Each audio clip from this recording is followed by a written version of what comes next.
Audio check 1 2ทดสอบ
Excellencies, distinguished delegates, good afternoon. Please take your seats. The meeting is now called to order. We will begin this afternoon with our consideration of agenda item 5, which is the adoption of the report on the meeting. Distinguished delegates, I have the pleasure to present to you the draft report of the second Asia Pacific Regional Review of Implementation of the Global Compact for Safe, Orderly and Regular Migration. It is contained in ESCAP/GCM/2025/L.1. The report of the meeting contains 3 sections. 1, matters brought to the attention of the Commission. 2, organization. And 3, a chair's summary of the proceedings that will be prepared after the meeting and circulated for factual corrections within a week of the conclusion of the meeting. This will be annexed to the procedural report. I would like to inform delegates that English language editing of the report will be undertaken by the Secretariat following the adoption of the report. The Secretariat has also been made aware of some minor requests for edits to the report and will reflect these after the session. In view of this, distinguished delegates are requested to focus on the substance of the report and to leave the editorial work of correcting any grammatical or typographical errors to the Secretariat. I also request those delegates wishing to make minor changes to the text to read them out at dictation speed. With respect to any major changes, please provide the written text to the Secretariat so that they may enter it on screen for consideration by all delegations. You can see the draft report on the screen. May I propose that we go through the text of the draft report with the aim of adopting it. We will now review the draft report section by section. Section 1 is on decisions, and let us start with decision 1. Are there any additional comments on decision 1?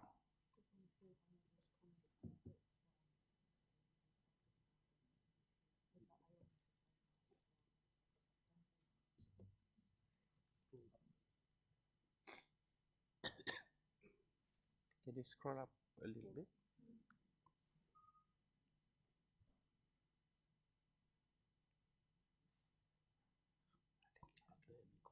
Yeah, already. Again, are there any comments? As I see no comments, decision 1 is adopted. Thank you. Let us start with, section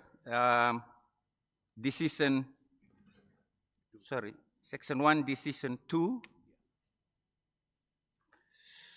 Are there any comments on decision 2? It's up on the screen now. Decision 2, please. Decision 2.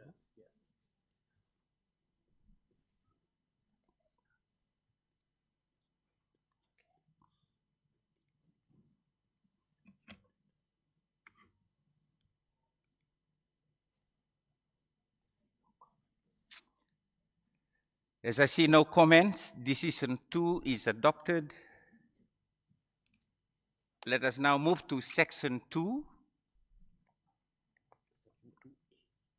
And we'll begin with section 2A. It's up on the screen.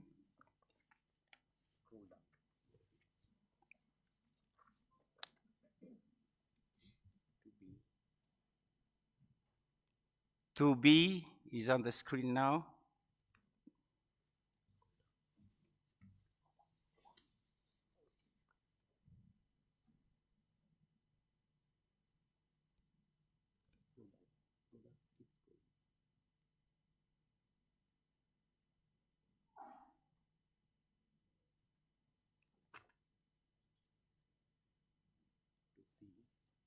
On C is on the election of officers.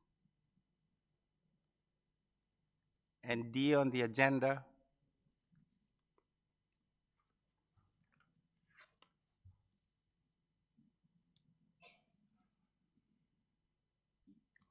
E is on other events.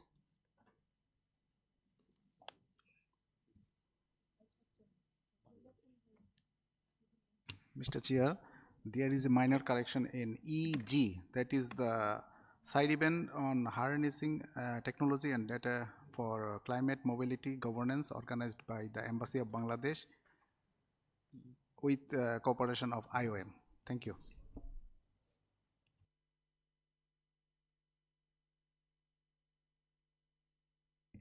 Thank you, Bangladesh. Secretariat is noted. Thank you.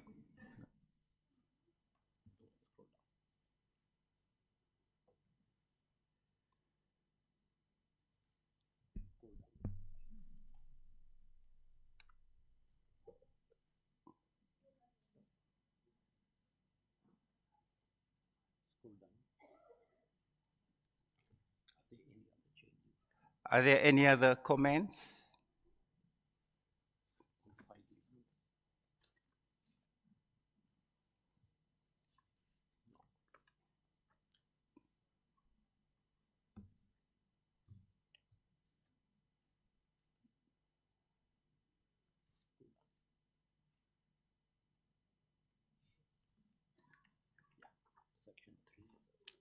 Section 3 is on chair summary.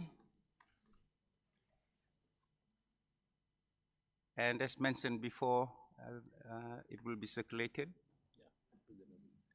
within a week for fact checking.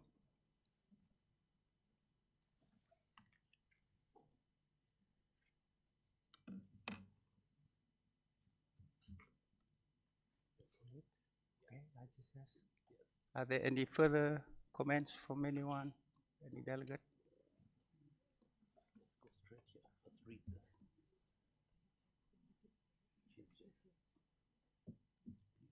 Thank you. As we have reviewed all sections of the report, I propose that the draft report be adopted with editorial changes to be taken care of by the Secretariat. Are we all in agreement at this point? As I hear no views to the contrary, I declare this report adopted by acclamation.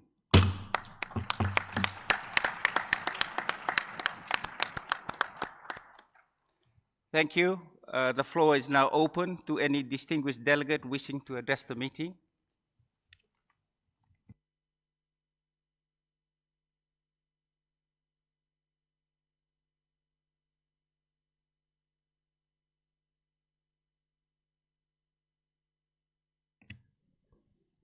As there are no delegates wishing to address the meeting, then I will proceed to the closer.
Distinguished delegates, I now invite Ms. Lin Yang, the Deputy Executive Secretary for Program, ESCAP, to move to the rostrum.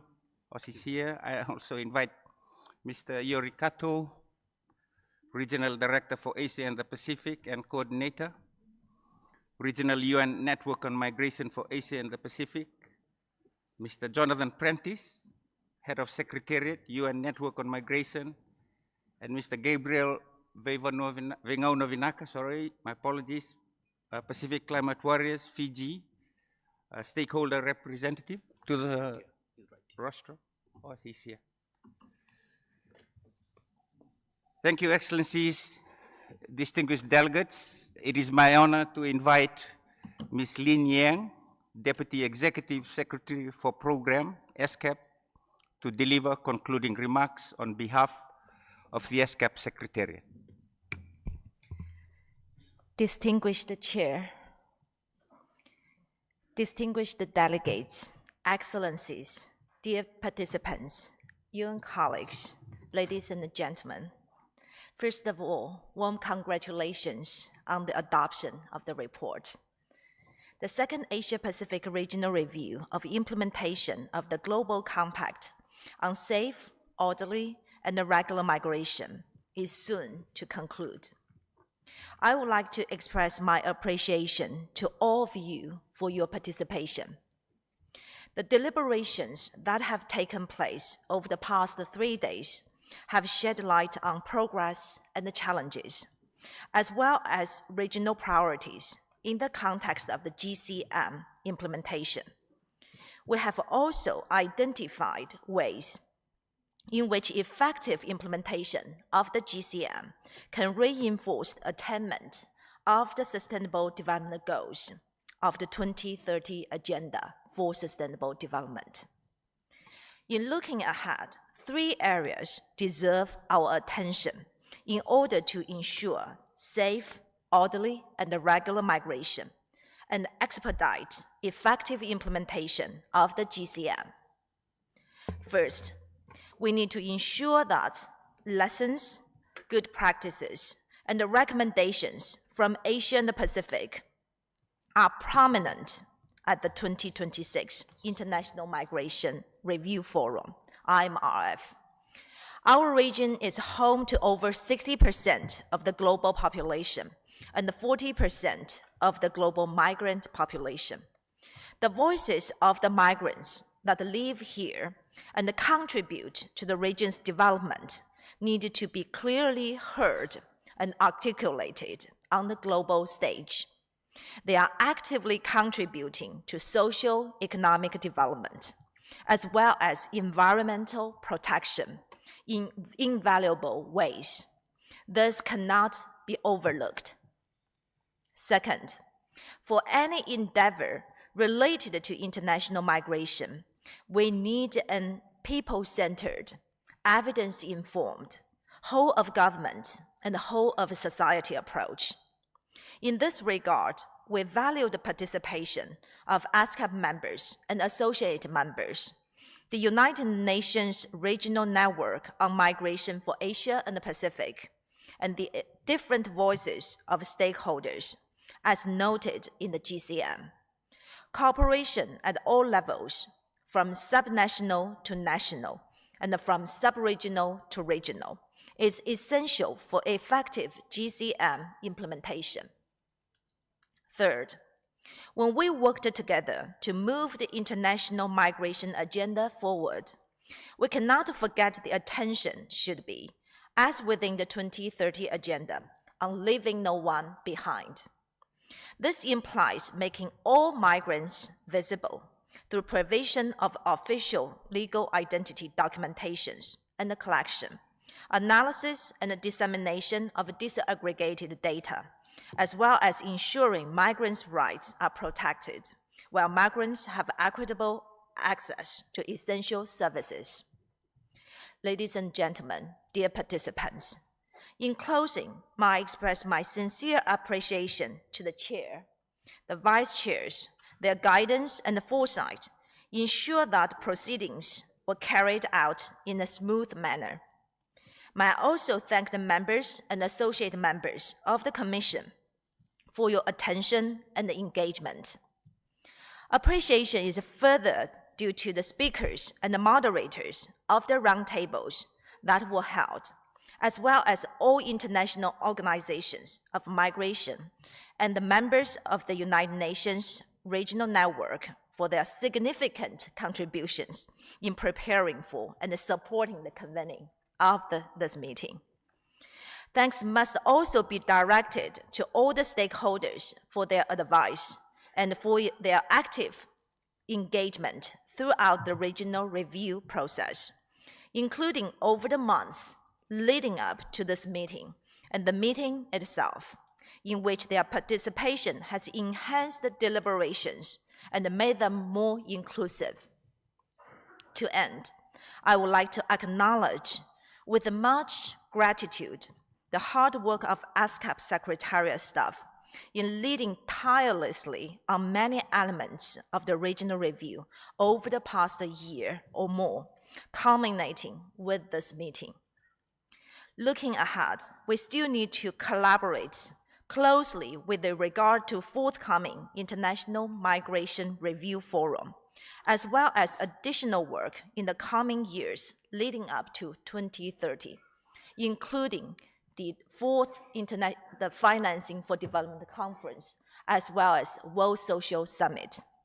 It's essential that we do all we can to ensure migrants are valued for the role they play in our societies and are able to fulfill their potential in contributing to sustainable development. Thank you so much.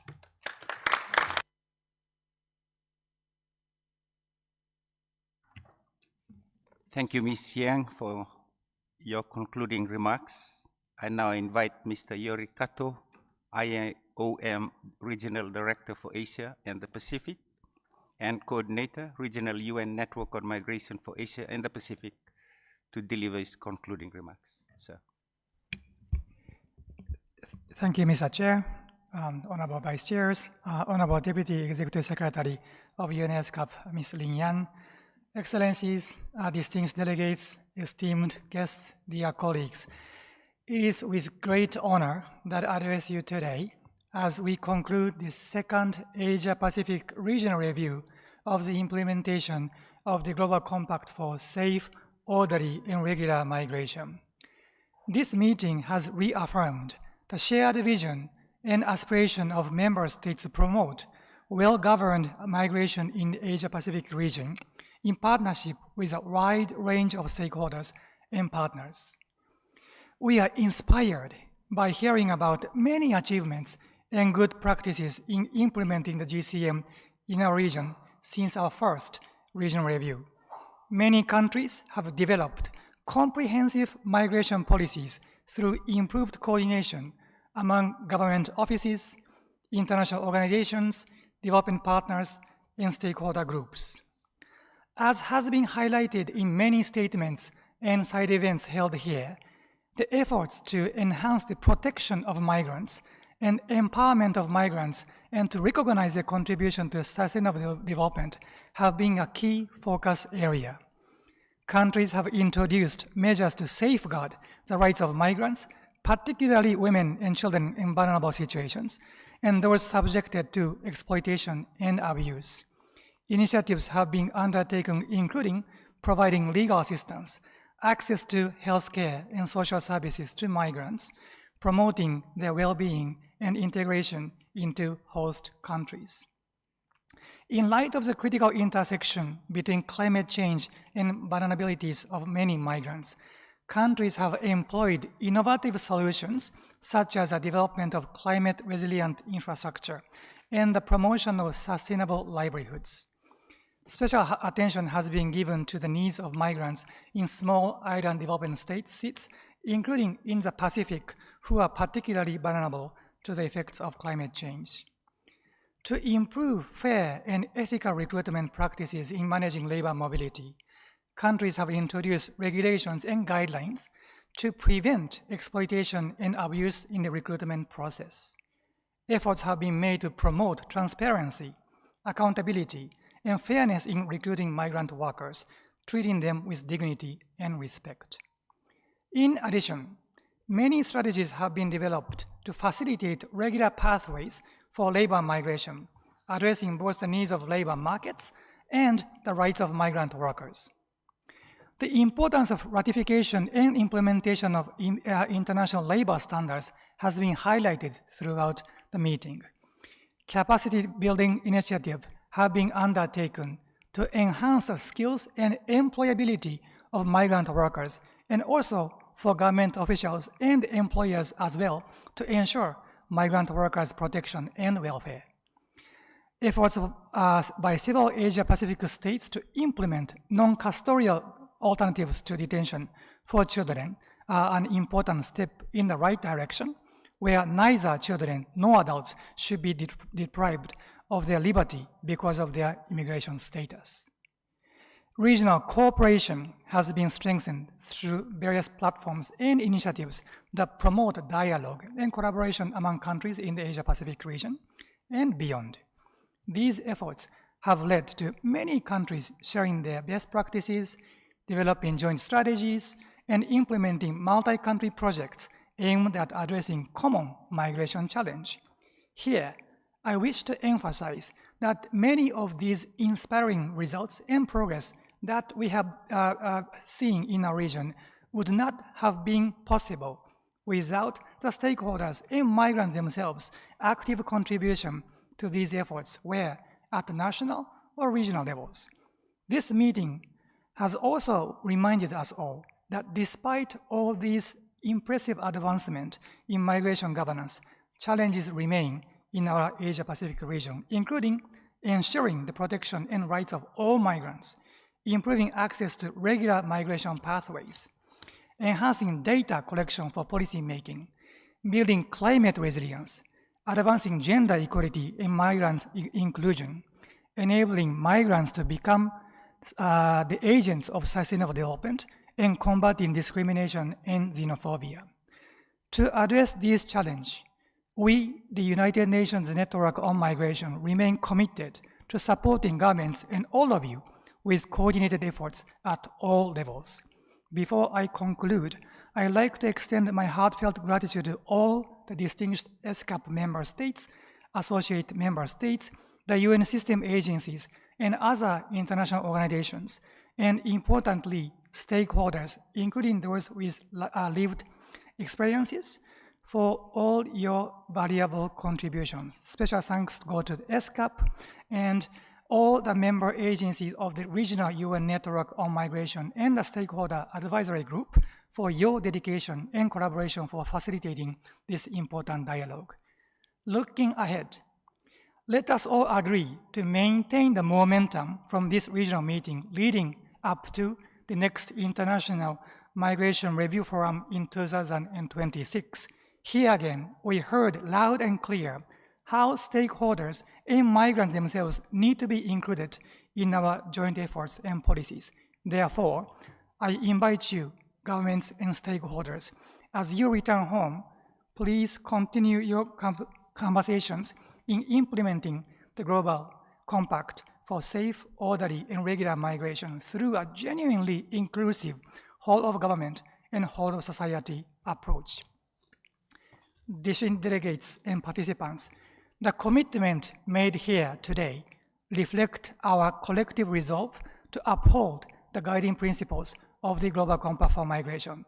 Let us all be inspired by the progress we have made and the partnership we have forged. Let us all continue to do all we can to create a world where every migrant is treated with dignity and respect, where their rights are protected, and where migrants can thrive and realize their full potential to contribute to their communities of origin, transit, and destination. We will shape a brighter, more inclusive and sustainable future of Asia Pacific. Today, we can. I thank you all once again and wish you a safe journey back home. Thank you, Mr. Kato. Now it is my honor to invite Mr. Jonathan Prentice, the head of Secretariat, UN Network on Migration, to deliver his remarks. Sir. Thank you very much, Chair. Dear Chair, Vice Chairs, Madam Deputy Executive Secretary, Excellencies, friends and colleagues. It's a pleasure to be on this stage providing a few brief remarks. I will not reflect on the rich discussions that have taken place over the past 2 to 3 days. I will rather spend these few moments looking ahead to the future and to recall, as I do, the significance of the regional dimension contained in the Global Compact for safe, orderly, and regular migration. This document, this framework, recognized the vital importance of regional dynamics in mandating quadrennial reviews, such as this one, and next month we will complete the regional review process in the Americas, in Santiago in Chile. It recognizes the regional dimension in explicitly calling for inputs into the IMRF from regional consultative processes and regional economic commissions, and it requests that in doing this, there is meaningful engagement at the regional level with all stakeholders. I'd like to recall also that the Global Compact, which I think is a truly visionary document, isn't a static framework. There is a continuous process of follow-up and review, such that these meetings should not be seen as one-off events, but more as a continuum. Following the completion of these regional reviews, we will shortly be working to prepare the 4th update by the Secretary General on the state of implementation of the Global Compact, drawing on these rich discussions here in Asia and Pacific and in the other regions of the United Nations family. This will provide the foundations for our deliberations, your deliberations, as we enter the 2nd International Migration Review Forum at the midpoint of 2026. Between now and then, we hope very much for a continuous process of dialogue within and between states, at bilateral levels, at regional levels, and globally, recognizing at all times the vital importance of respecting and adhering to the Compact's guiding principles.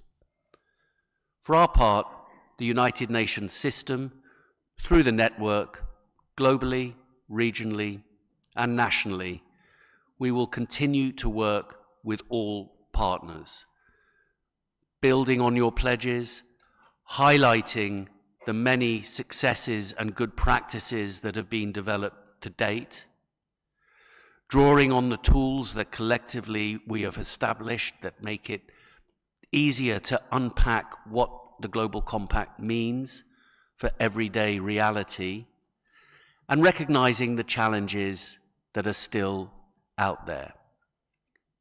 In the wisdom of the General Assembly in 2022, the Secretary General was mandated, to give you one example, to develop actionable recommendations to address the tragedy of missing migrants and migrants who lose their lives in transit.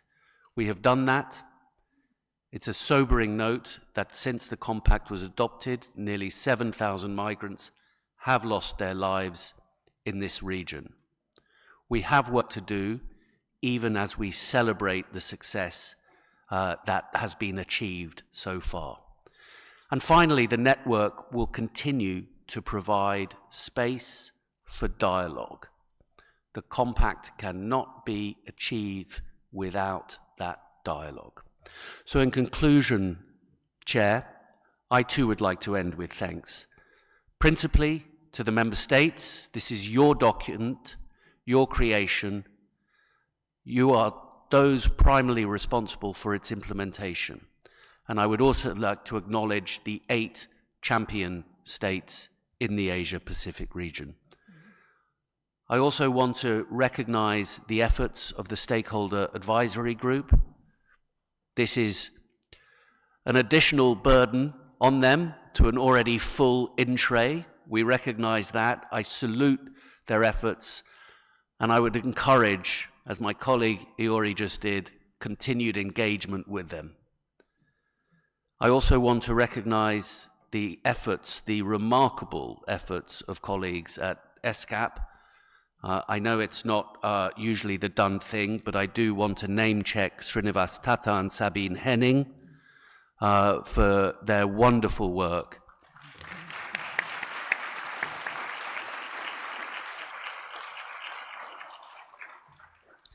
for their wonderful work in putting this together. This sounds a bit like an Oscar speech. I assure you it will be coming to an end soon.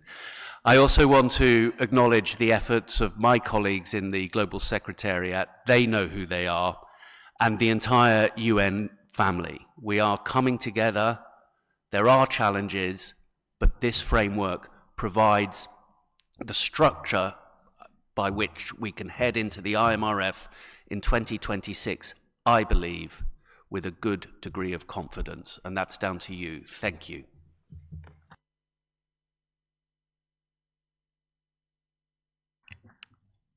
Thank you, Mr. Prentice. Now it is my honor to invite Mr. Gabriel Vinaka, Pacific Climate Warrior from Fiji, a stakeholder representative, to deliver concluding remarks. Floor is yours, sir. Thank you, Mr. Chair. Kinamuka nganikua. Whatever is to happen, we will achieve our shared goals. Your Excellencies, distinguished delegates, my youth leaders, ladies and gentlemen. Villages which was once thriving and full of life now face the existential threat of displacement. This story is not unique to all of us.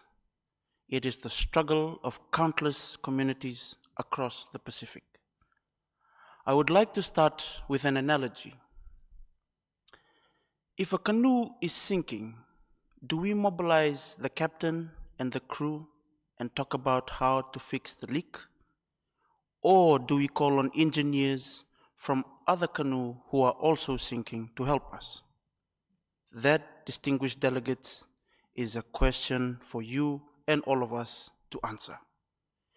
In the Pacific, we are witnessing the slow erosion of my father's lands and the rapid destruction of my mother's lands.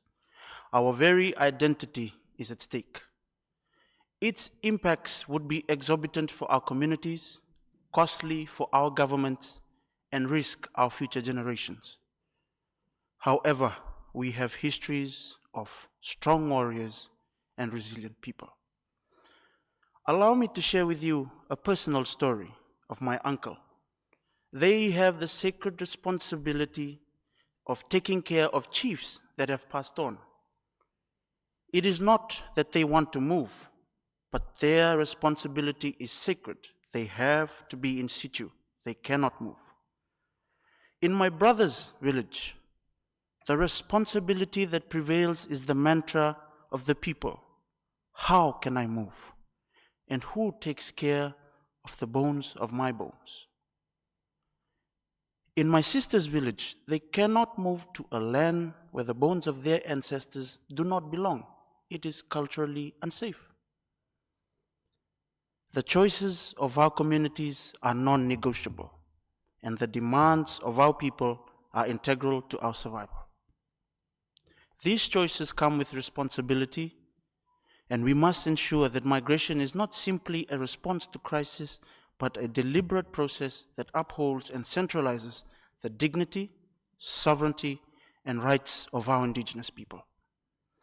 The global compact of safe, orderly, and regular migration must be inspirational, aspirational, and visionary, not only in its discussion, but also in its implementation and shared responsibility of our collective commitment. We must lead the charge in shaping migration policies that protect our heritage, preserve our way of life, to ensure that migration will not result in the loss of our identity, but the opportunity to bring our values to new shores. And that our respective regional policies are responsive and tailored for the people's needs now. We have the collective power to transform migration into a force of unity and empowerment, where our people are not displaced, dislocated into uncertainty, but relocated with resourced purpose, supported by policies that integrate them into new communities while preserving their cultural integrity. To ensure our policies and frameworks are operational and effective, we must invest in youth-led migration data. This will help young people in the Pacific to inform their governments of key migration priorities. We must also collaborate in financing youth policies for our governments and youth-led research and data collection. The need for financial integrity and technical expertise resourcing of our people and governments for the ethical implementation of the Pacific Framework on Climate Mobility. As my Tuvalu leader said, picking strawberries for privileged people is not my idea of sustained livelihood. We need to safeguard our Pacific people who are engaged in labor schemes and protect their mental health and themselves from social issues. Over the last few days, we have heard you leaders expound on every layer pertaining to labor migration. The Pacific endorses and supports all you have put on the table. In the face of displacement, we must forge stronger regional partnerships, not only to manage migration, but to build resilient communities. We cannot allow the crisis of migration to deepen further. The time to act is now. Together, we can ensure that migration, when it happens, strengthens you and strengthens us at the Pacific. We must ensure that when our people migrate, they do so safely and with dignity, with every social protection intact. As I conclude, I learned about the Romans in school, and I want us to have a drawback in history. As we learned, the time Rome was one of the greatest empires ever built. They were successful, and today we still acknowledge them. But the only thing we now remember of our empires of old are the beautiful remnants of structures and abandoned sites. Keeping that in mind, the question we must now ask ourselves down the line: will our children, grandchildren, great-grandchildren enjoy and remember our efforts and privileges and their rights that are protected and offered by the Global Compact of Migration? Or will they remember us as remnants of people whose efforts are a beautiful ruins only relevant in the past?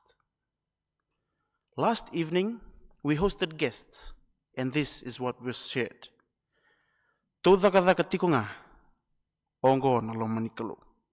Excellencies, distinguished guests, ladies and gentlemen, to reiterate the UN 2025 theme, cooperation builds better societies. Thank you, and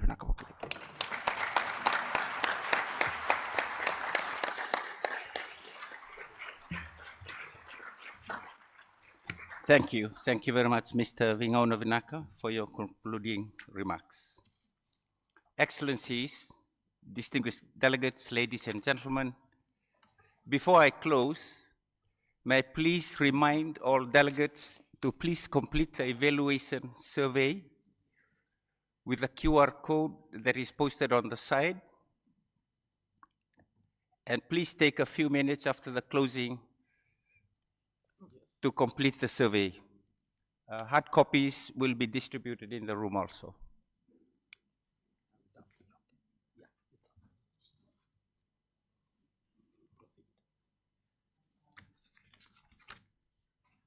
Excellencies, ladies and gentlemen, over the past 3 days, we have recommitted ourselves to implementing the Global Compact for Migration in Asia and the Pacific.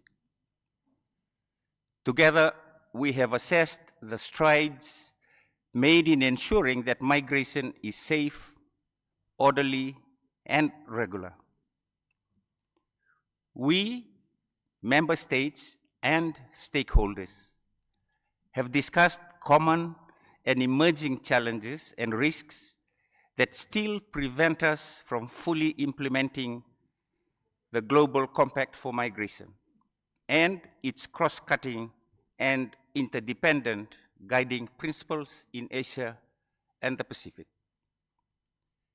We have identified the obstacles that prevent migrants' rights being respected, protected, and fulfilled, and sought to strengthen the contributions that migrants can make to sustainable development.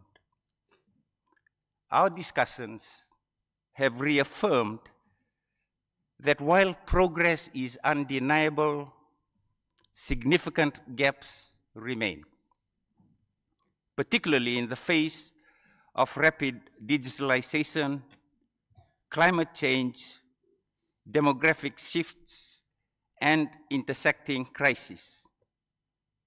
These developments require us to act with even greater resolve to ensure that no migrant is left behind. In our work here, we have highlighted the importance of a whole of government and a whole of society approach to migration governance. I welcome the active engagement of stakeholders throughout the regional review process, and in particular over the last 3 days. As representatives of diverse nations across Asia and the Pacific, we have agreed to intensifying our efforts, learning from each other's experiences, and fostering partnerships that will turn our shared vision into reality. As we have identified regional priorities to advance the implementation of the Global Compact for Migration, and the priorities we wish to elevate and present to the International Migration Review Forum in 2026. With 60% of the global population residing in Asia and the Pacific, and 40% of all migrants in the world originating in the region, what happens to migrants, countries of destination, origin, and transit in this region matters at the global level. On behalf of the Bureau, please allow me to express my heartfelt gratitude for the honor of serving this meeting. I am also thankful for the efforts of all the Secretariat team members who greatly facilitated our work with support from the UN Network on Migration. Let me also thank the conference officers and technicians, our interpreters and editors who worked hard behind the scenes to support us. I thank each of you for your contributions and dedication. Let us carry forward the momentum we have built here and turn it into concrete actions that create lasting change. With this, I declare the second Asia-Pacific Regional Review of Implementation of the Global Compact for Safe, Orderly, and Regular Migration closed. Thank you, and I wish everyone a safe journey home.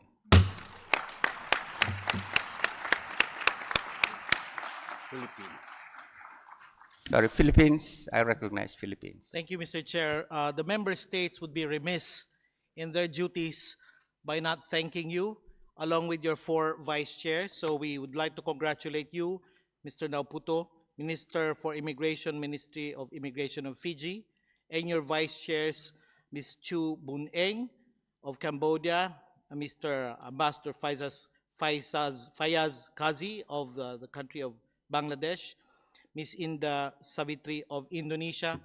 We would like to thank the Secretariat for being sensitive to the needs of member states. After all, this whole process is member state driven. And as the first chair of the first Asia Pacific Regional Review of Implementation of the GCM, the Philippines thanks everyone, and we will remain committed to the GCM despite the global challenges that we face today. And once again, on behalf of many of our friends here, thank you so much, sir, and to the entire Secretariat. Mabuhay!